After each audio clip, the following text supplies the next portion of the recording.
สบายดีพี่น้องจะพาพี่น้องมาเบิ่งมาชมทางหลังบ้านเนาะว่าเป็นยังไงดนแล้วก็ นี่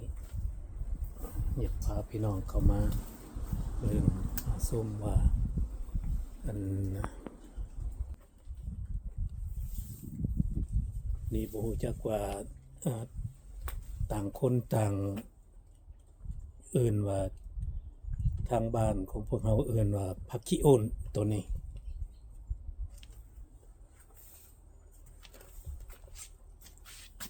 นี่เด้อพี่น้อง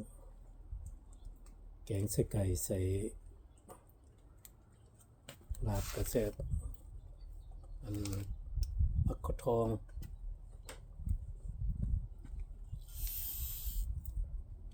อันนี้มัน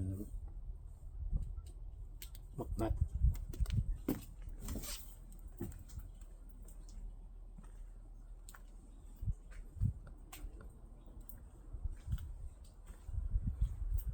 ต้นขี้หูด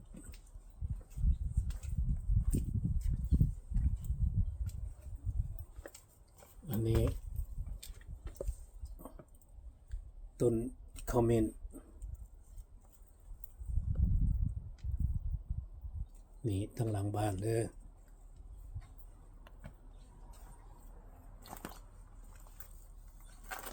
นี่ผักแปมผักกาด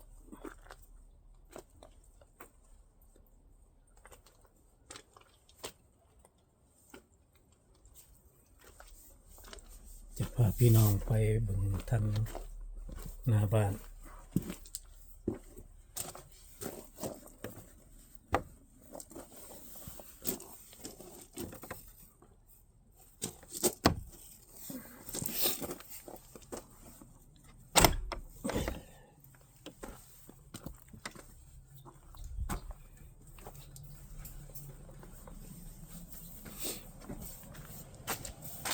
นี่แม่นทางหน้าบ้าน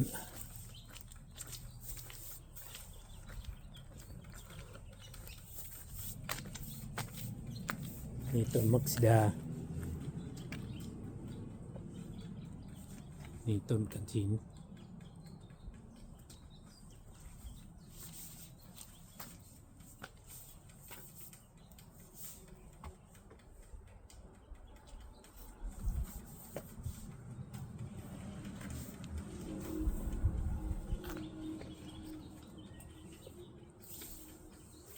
นี่ต้น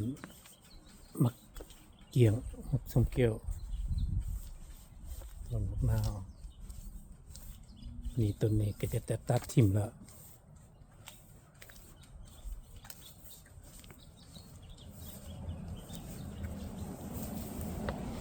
นี่มัน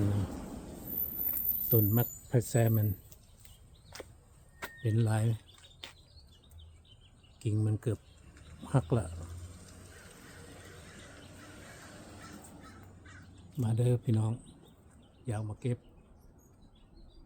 มันกำลังเพิ่มละ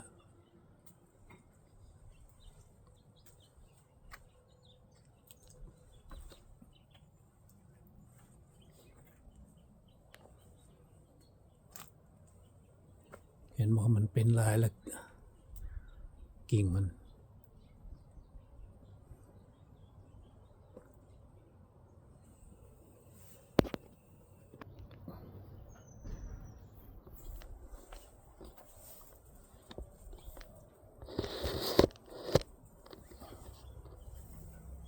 นี่มันเป็นลายโพดกิ่งมันจะประกอบหมด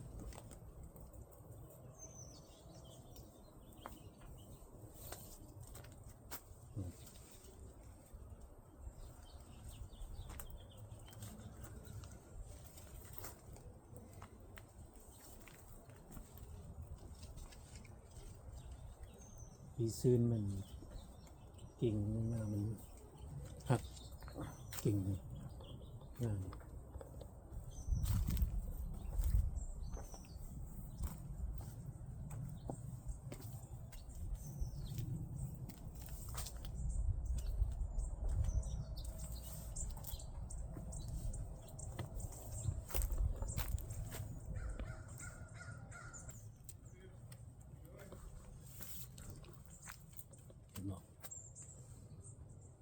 มาเด้อพี่น้องปีนี้จะตัดลงปีนี้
นี่เป็น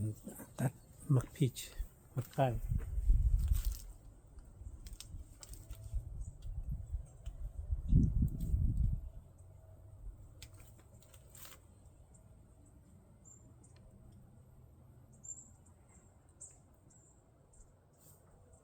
กินงามันกองมัดขอบกองมัดมันนี่